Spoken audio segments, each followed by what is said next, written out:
Welcome, everybody, to our Building My Legacy podcast today. We've got Kate Fitzsimons with us again. She's a resilience coach and talking about the 3 R's for resilience. So the 3 R's: recognize what your emotions are, reflect, and 3 is... Do you remember?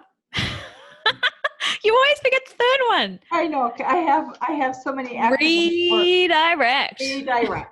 Yeah. And as you reflect and look at recognizing, deal with what Kate talks about, the ants, your automatic negative thinking that triggers some of the emotions and what you're thinking about. So today, we're going to apply those 3 R's to people that just plain create some stress in our lives because of what they think about us. We like to control what people think about us, how they feel about us, and we don't always have much control, do we? So let's apply that to with the 3 R's. Let's get an example of how that works sometimes in the workplace, and then talk about application. Yes. I'm very excited to be joining you again, as always, Lois. And I think this is such a great topic to dive into. Like, how can we use this 3R strategy so we can begin to stress less about what other people think of us?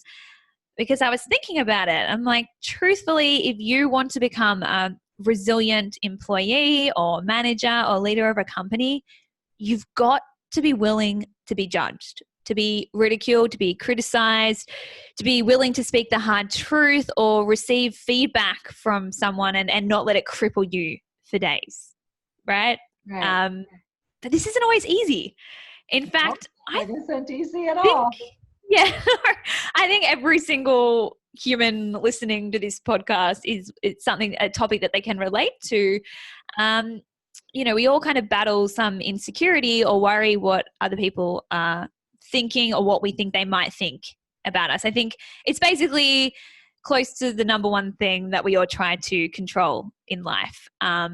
We really all try so hard to get people to see us in a certain light or to believe in us or to think we're great or lovable or pretty or smart or funny or capable or all wonderful things under the sun, right?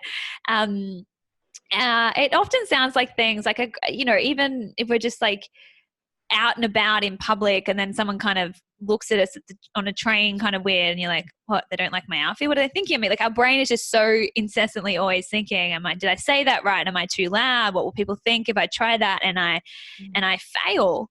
And the reason I've realized like we are so obsessed in trying to get people to quote unquote approve of us, is we often rely on that approval, that yes, you're great and you did a great job, to give ourselves permission to feel good about ourselves and confident in our own abilities, which isn't necessarily a bad thing until you realize that the approval doesn't always come your way and people aren't always paying attention and going to praise you.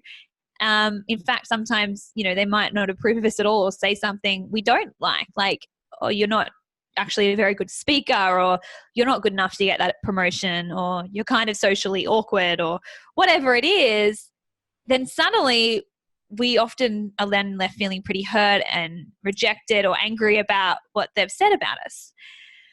So that makes life pretty much begin to feel like an emotional roller coaster. When people's opinions of us are favorable and our boss is praising us and, he's saying, great, you did a great job, thank you. We're like, yay, we can feel confident and good about ourselves today. But then if you find out if your colleagues thinking you've slacked off around the workplace or you're too loud in the lunchroom, then you're likely then going to feel some sense of shame or anger come over you and feel totally victimized by their words because you think that they're then causing all of this negative emotion in you. Right.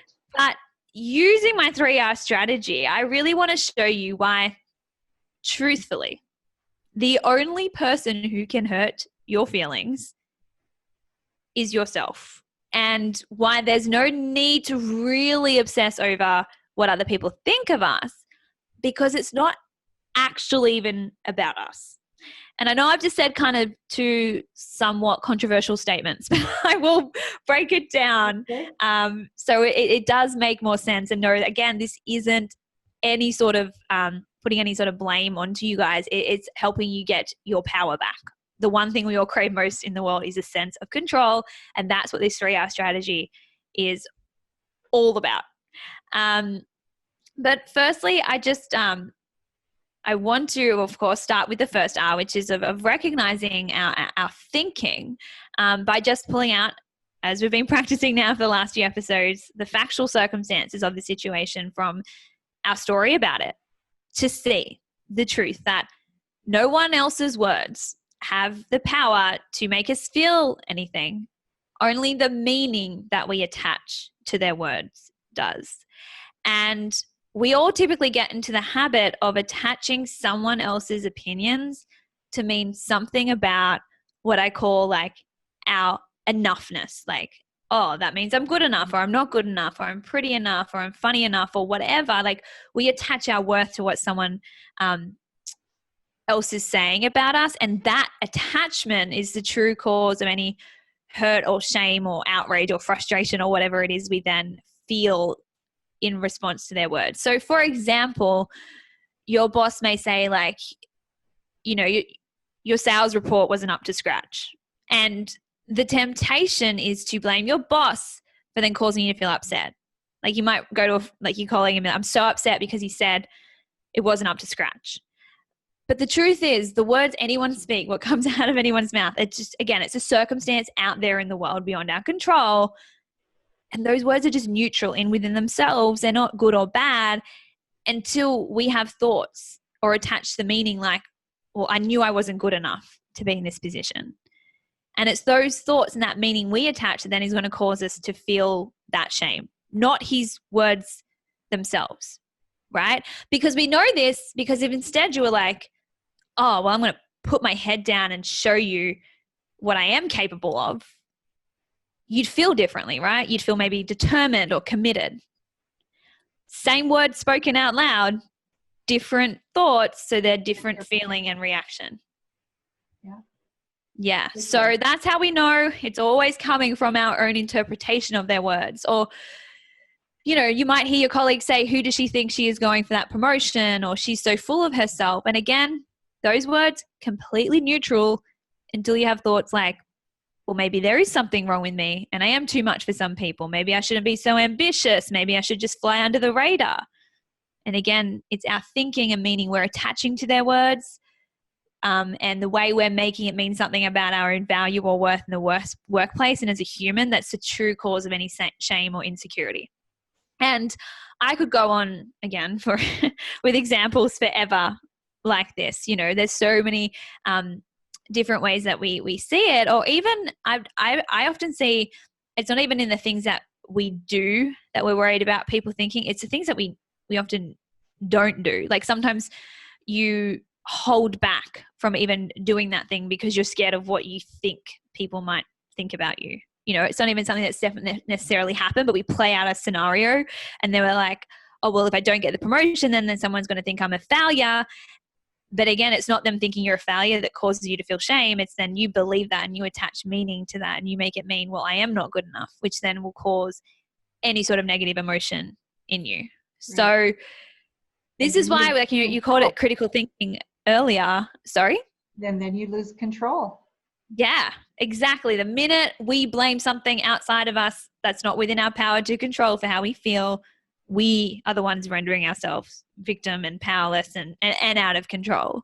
But if you can really see that it's neutral circumstances, like everything outside of us is neutral, like words are just words, opinions are just opinions. And it's not until we personally attach our own enoughness, our own worthiness, our own sense of self to their words and to their opinion that then we feel any sort of shame or hurt or frustration. And so that's why I know this is a skill that we can get better at practicing, not being so worried and caught up what other people think of us, because it's all coming from our own thinking, and managing our thinking is a skill we can all practice. It's all coming from our own mind. And that's what this 3R strategy is all about. But I do just want to preface when I teach this skill, like it's totally healthy human kind of tendency and instinct to really kind of have this underlying fear of what are other people thinking of me. I think at the core of every one of us, we all deal in different ways and around different scenarios of feeling like I'm not enough the way that I am. And, you know, I'm not going to dive too deep into it, but I just like to kind of preface that because I think people think, oh, I have this fear, it means I'm insecure. And it's like, no, you have this fear and it means that you're human. It's kind of like a primal fear because we always wanted to belong to the tribe. We always wanted to make sure we fit in and they thought we were good enough to be there, because if they didn't and we were left out alone on the field just to try and fend for ourselves, there's not a good chance of survival that way. It was better for survival purposes to make sure we're fitting in with the tribe. So I don't want us to judge ourselves for it, but what someone thinks of us these days definitely is not a life or death situation anymore. And we need to learn how to coach ourselves through this. And by that, I mean, rather than just immediately believing and reacting to all of these ants and all this idea, well, then you're not good enough, as if they're factually true, and going down that rabbit hole of negative thinking, we need to take a moment to just pause internally, as I said, firstly, by recognizing our own thinking is really causing how we're feeling. And then we need to reflect upon the impact of those thoughts, which are more often than not, as I just said, like the fear of judgment and rejection is often a primal fear. So I've found, in a way, it triggers almost like a primal response of fight or flight. Like depending on whether we have thoughts that trigger feelings of shame or thoughts that kind of trigger feelings of outrage and defensiveness in response to someone's opinion, they both stem from our own sense of insecurity, but they show up differently.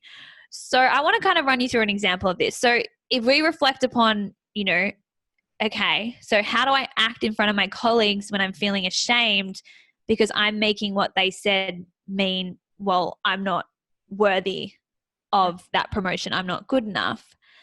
You know, do I take any sort of productive action when I feel ashamed or show up in a way that I'm proud of? If you reflect upon shame, it really triggers that kind of flight mechanism in us, like that tendency to want to withdraw and hide away. Like, you know, suddenly when we feel ashamed, we're not speaking up with our ideas as much in a meeting. We're not asking a colleague if they want to join us for coffee. We're not reaching out for help from our manager in case they think we don't know what we're doing then, or we don't speak as confidently or concisely in our sales pitches, or we might hide away in our cubicle and just have a few tears and all that rather than go out for work, go out for lunch with our colleagues. You know, shame is a feeling that universally causes human beings to hide away because it is coming from that underlying fear and belief that maybe there's something wrong with me then. And of course, when we're thinking we're not good enough, there's something wrong with me, of course we don't want to be seen. Of course we don't want to be heard. Of course we just want to blend in and disappear into the background so then no one notices that there's anything wrong with me. So I know that's what I do when I feel ashamed. And of course that kind of behavior is only then creating more evidence for that belief that there is something wrong with me. I am not good enough. See, I can't even speak up and stand up and speak confidently in my sales pitches anymore. I can't even, you know, go out for lunch anymore. Like you were creating more of this evidence for we're not enough. Or as I mentioned, the other typical response when we feel kind of threatened by someone's word is that instinct to want to fight, right? Because maybe we go a step further and thinking, well, maybe they said that, you know, I'm not good enough, but I want to prove them wrong. I want to prove them otherwise. And I think I'm trying to pick out some thoughts that almost create those feelings of righteousness and almost false confidence, where we're trying to hide our insecurities by acting almost a bit arrogantly or passively aggressively towards that person or co-workers, like maybe making snide remarks about them taking longer to get something done, or being slower to reply to emails, or being the only person in the group who didn't go to an Ivy League school or something. You know, like we try and sometimes mask our own insecurities by pointing out other people's insecurities to take the focus off us then. Mm-hmm. And you know that it's that kind of whole scenario of needing to put others down to try and make us feel better.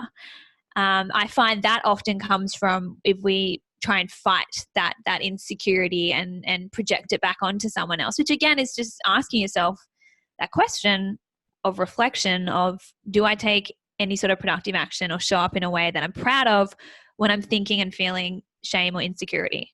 Right. And again, I'm sure in reflecting upon that behavior, the answer for that is no. We're just creating more evidence for our deep-seated belief that perhaps we're really not good enough the way that we are. So although one reaction is more hide away and one is more like fight and attack, both are coming from these feelings of insecurity, because insecure by definition means we don't feel safe. We feel at risk or threatened. And when we make that threat be against our own worthiness as a human, of course, it's going to trigger a deep and dramatic kind of primal response from us. Yeah. So now that we've recognized it's our own thinking and the meaning we attach to what someone thinks about us, and then we've reflected how those thoughts and those beliefs really have us responding in this fight or flight way of attacking or defending, it's now time to do the third most powerful step of the 3R strategy, and that's to redirect. Yes, you've got it, Lois. You're an expert now. You don't even need me on this series anymore.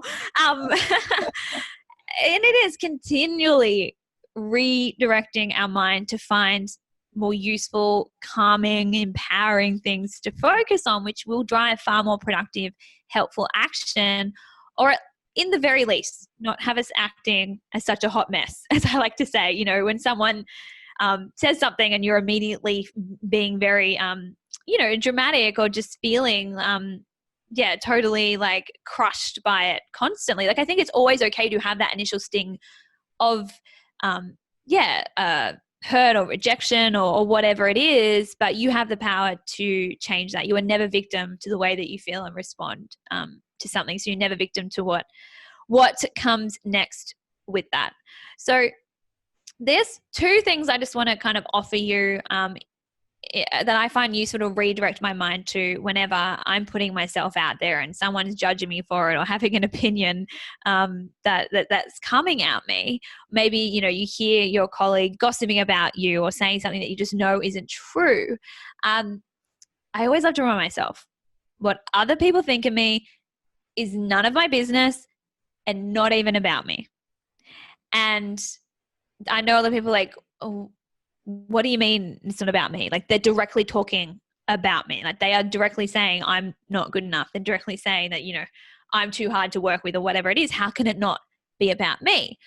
And that's when I love to give this example, which I give all my coaching clients, and it always kind of helps click in their brain a little bit. Okay, Lois, I want you to imagine this. Okay. You're walking into a party of 20 people and they all see you. You are wearing the same thing. They can all see what you're wearing. They can all see how you're acting. They can all hear what you're saying. You say the exact same thing to every single person in that room.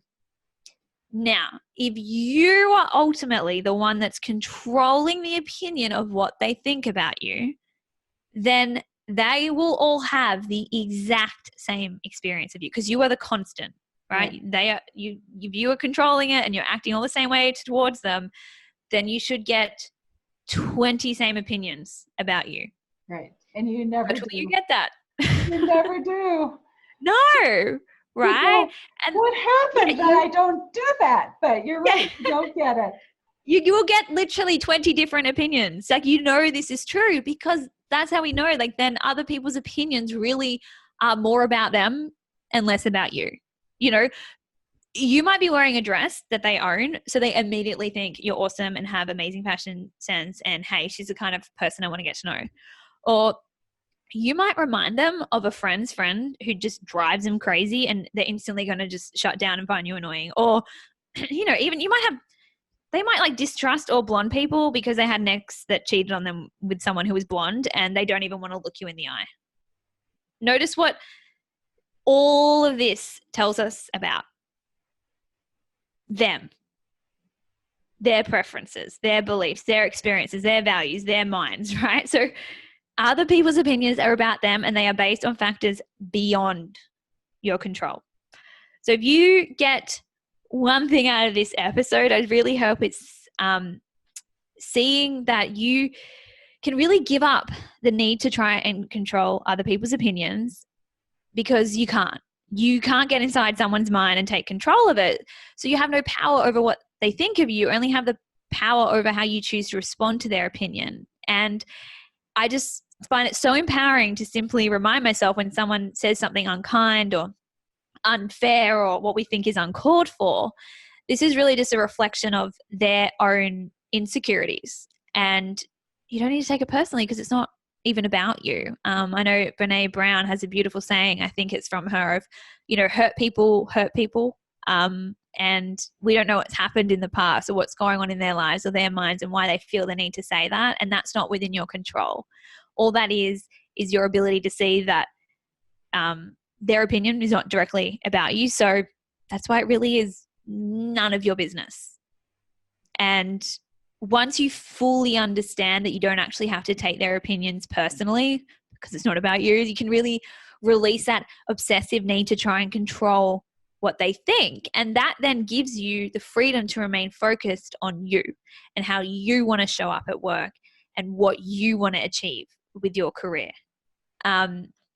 So that's one thing I always direct my mind towards. And the other thought I find so freeing is, let people be wrong about me. Like, let people be wrong about you. Like, you don't need people's approval. You don't need people to always agree with you. You don't need someone to see you a certain way in order for you to feel a certain way. Like, let people have their own opinions about you, because they're going to, right? No matter what. As the saying goes, you can be the juiciest, ripest peach, and there's always going to be someone who doesn't like peaches. Like, it doesn't mean anything is wrong with that peach then, or it doesn't even mean there's anything wrong with that person who doesn't like the peach. Like, we all have different preferences and beliefs and experiences that have shaped us, and thank goodness, because we live in a very boring world if we all liked the exact same things, had the exact same preferences and the exact same beliefs. You'd always be without toilet paper. Yeah, exactly. We would just never, I love that. That's so true. So I just allow space in my life for people to judge me and be like, you know what, that isn't true. Like, that is not why I'm doing this, or that's not what I think, but it's okay for them to be wrong about me. Like, you're never going to stop someone from judging you. It's in our human nature. Like, you can totally hide away at work and never put your hand up and speak up or whatever, but then you'll probably be judged as being shy and someone who never really contributes to the team. Like, no matter what you do, you're always going to be judged. So we can't stop that, but we can stop beating ourselves up with their words by making it mean nothing more than it's a reflection of who they are and their own insecurities. Like, I always like to say, what someone thinks about you tells me more about them and less about you. Yes. Like, I just let it go. There is just one last thing I quickly want to address though, because sometimes opinions and it's actually a form of feedback, right? Our boss is giving us something in response to something we've done or handed in or whatever. So it's helpful, I think, to tell the difference between constructive feedback or advice and that which is just someone acting off, as I said, insecurities or just trying to bring you down and be negative. Because, if your boss is saying hey, you didn't do this right, that's not him attacking you. It's him doing his job of judging you against the set criteria by the company. But again, we need to remember it's entirely separate to your worth.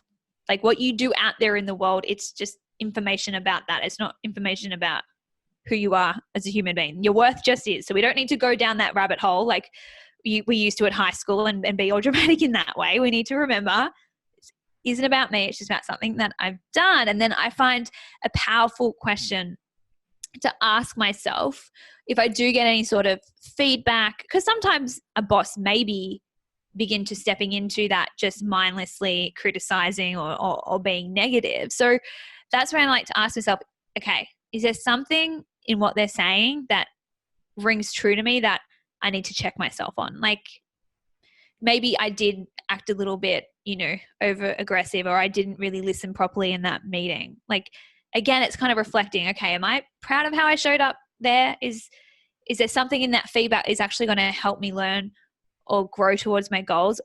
Or is this just blue hair? Now, I'm going to explain quickly, just to finish up a really simple story I love to share, which I've found people just say these two words to themselves, and it always helps in response to someone's feedback. Like, for example, if I said to you, Lois, I don't like your blue hair, are you offended by that? Well, if I had blue hair. But you don't, do you? I don't, no. So you're very confused right now. Right. And probably half amused and like thinking I've kind of lost the plot, right? Because you don't have blue hair. You're like, what is she talking about? Right. You're just like letting it, you just like, you're not like suddenly like, how dare you say that? Like, who are you to say that? You're just like, okay, I'm just going to let that roll right on by. Okay. And guess what? You can have the exact same reaction to all the other people's opinions that you don't believe are true. Like, for example, let me just talk you through a client of mine. She had a colleague who thinks that her boyfriend's going to leave her if she has to go work overseas for 6 months. And my client was like losing her mind about it. She's like, how dare she say that? She doesn't know him like I do, or the kind of relationship we have. It's just so annoying how negative she always is. And I was like, hang on a second. Exactly. Like, she doesn't know. She doesn't know your boyfriend like you do. She doesn't know the kind of relationship and conversations that you have.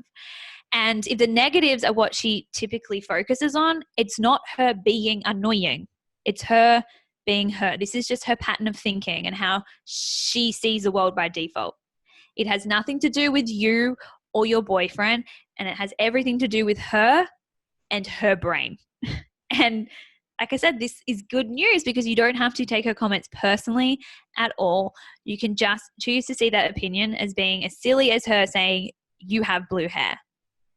Right? You don't have blue hair and you don't have a boyfriend that's going to leave you. Like, you know the truth, and that is all that matters. So we don't have to have, like, we have no control, as I said, over people's brains, and constantly trying to manage their thoughts is exhausting and also unnecessary because, as I said, their beliefs are a reflection of them and not us. So rather than thinking they shouldn't be thinking it and freaking out about them being wrong, I kind of help my clients see that, like, she could choose to understand, like, of course she's going to think that. Of course she's going to go to the negatives and fear the worst case scenario. That's just how she is. And it's okay for her to be wrong about me and this situation.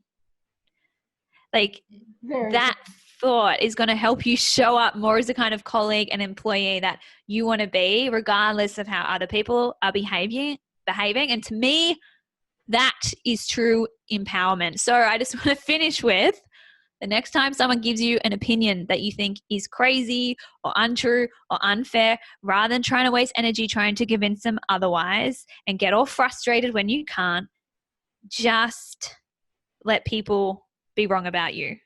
Like, it's all okay. Just let people think you have blue hair. Blue hair. And I'm going to leave it with that.